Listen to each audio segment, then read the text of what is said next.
Hey guys, it's Generalkidd here. How's everyone doing today?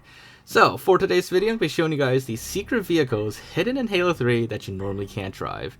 Now, a lot of these things are, might be like regular objects that are actually vehicles that you probably never knew were actually vehicles, and they might have been hidden in plain sight or hidden in hard to reach places, but there are quite a few of them in Halo 3. And some of them I might have covered in previous videos, but I want to do like one big video to have like a collection of all the vehicles in one place. So we'll be starting with the Ambient Banshee.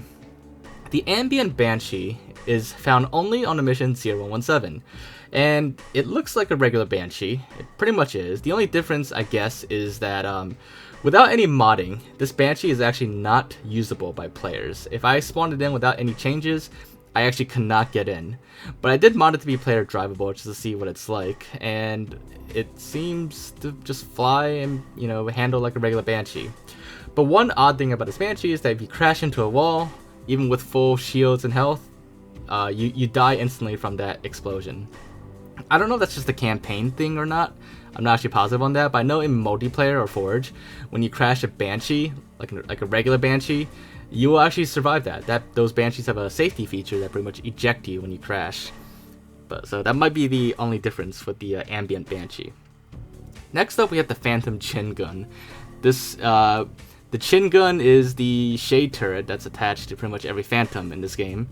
And there are two versions of this. There's the purple version and a green version. The green version obviously being for the friendly Covenant in the game.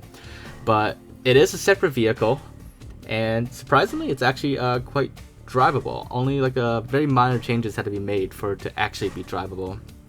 And yeah, it is a vehicle that's attached to the Phantom, but it is separate and can be separated like this. And as you can see here, it is possible for players to drive it and shoot it, and it is quite controllable this way. So that is the Phantom Chin Gun, which I guess it's called the Chin Gun because it's at the chin of the Phantom. So I guess that's why it was named that way. Next up, we have the Holo Throne, which is actually Prophet of Truth's gravity throne. Only it's the hologram version of it. His actual version of the throne does not appear to be a vehicle. It's just a scenery object used in cutscenes. But in gameplay, like outside of cutscenes, you will see a few times on certain missions where Truth is giving like a speech as a hologram on his throne. Well, that throne, that hologram throne that you see, is actually a vehicle, and it is also possible to drive it. But what's interesting is that when you drive this Holo Throne, you actually become invisible. Master Chief just goes active camo. It probably has to do with like the hologram effects on this throne, and I'm sure it's possible to remove the hologram effects as well, but this is what it looks like by default. Also, it's not actually possible to move it anywhere. It doesn't fly like it does in Halo 2. It's just, you just sit there on a throne. But it is a vehicle nonetheless. The next vehicle we have is one that's in plain sight, and it's always watching you, and it's this giant monitor on the map Cold Storage in multiplayer. It's you might have noticed it up here. It's always like, it follows like wherever you go, and if there's multiple players, it might start targeting random players. But this is actually a vehicle, and it is very easy to make drivable as well, with just a few minor changes. And as you can see, there it is. I am now driving, quote unquote, the it's just called a monitor in the game files, but I like to call it the giant monitor because it is pretty giant. And unfortunately, I can't actually control where it looks, it seems, but it's still drivable nonetheless in that regard. Also, it's not just the monitor part itself, it's this whole thing that's actually the whole vehicle. This is what it looks like in its full entirety. Normally you don't get to see like the whole thing, you just kind of get to see the monitor part and maybe a little bit of what's behind it, but now you can see the entire thing. Next up is actually something that's similar to the giant monitor, and they might be based off of, the giant monitor might actually be based off of these, but the security cameras on the map, the pit, and pretty much any other map that has security cameras, including the ones on campaign missions like Crow's Nest, all these security cameras that are watching you, that move around, they are all vehicles as well, and it is possible to also make them drivable. Now, unlike the giant monitor, I actually can control where these security cameras are looking, as you can see here. I can make them look up, I can make it look down, and so on.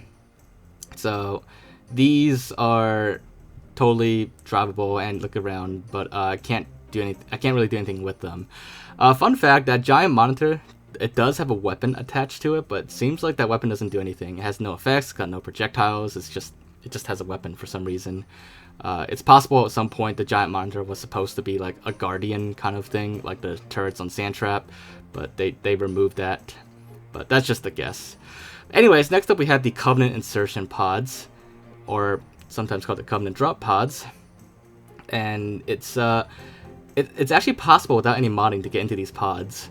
On the mission Floodgate, like at the halfway point of the missions, if you're quick enough and you make sure nothing damages these pods or nothing hits these pods, you can actually get into these pods. You can just simply ride them. Only if you're playing as an elite though. If you're playing as a Spartan, well, you cannot get into the pods. However, with a little bit of modding, we can make the pods usable by Spartans as well. And of course, there's many ways to go about this, but the simplest way was just to change the seat to something like a Warthog seat or a turret seat, so that Spartans could get in. Unfortunately, it's not going to have the same animation this way, where like the Spartan places his arms like the elites on the pod, but nonetheless, that is one way to make Spartans drive it. Next up, we have something called the Shrine Defender. So on the map Sandtrap, when you're driving like out here in the minefield, you might have noticed that, well, mines come up and try to blow you up. Now, people may think that, you know, there's actually mines out there and you're just triggering the mines by driving over the minefield, but that's actually not the case. There are no mines out there. It's actually this little ball up here that's shooting very faint sentinel beams into the minefield. And when the sentinel beams, see that little flash? If you want to rewind and take a look at it, you can. But that little beam that it shoots, when it hits the ground or when it hits any object, it spawns the mines as its projectile. And it is drivable, as you can see here.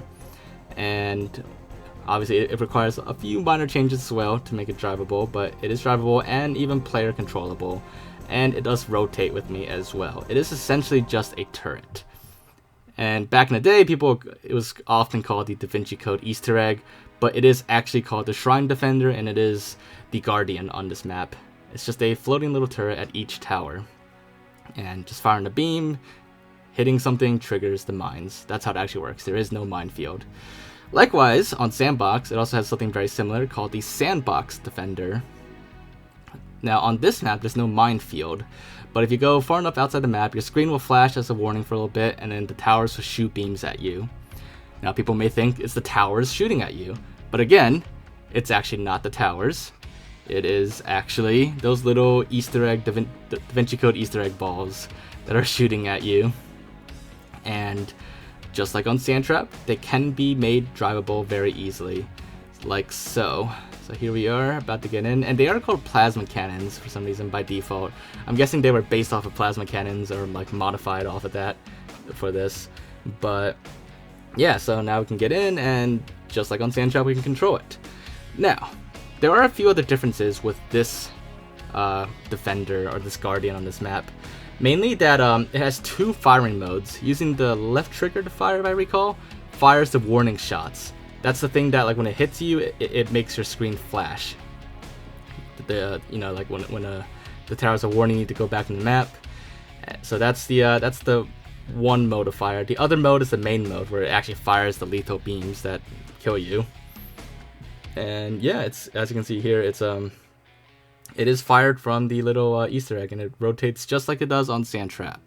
So it's the same type of Guardian. It's just fires different projectiles and has two modes of fire. But it is possible to gain full control over the beams, like so.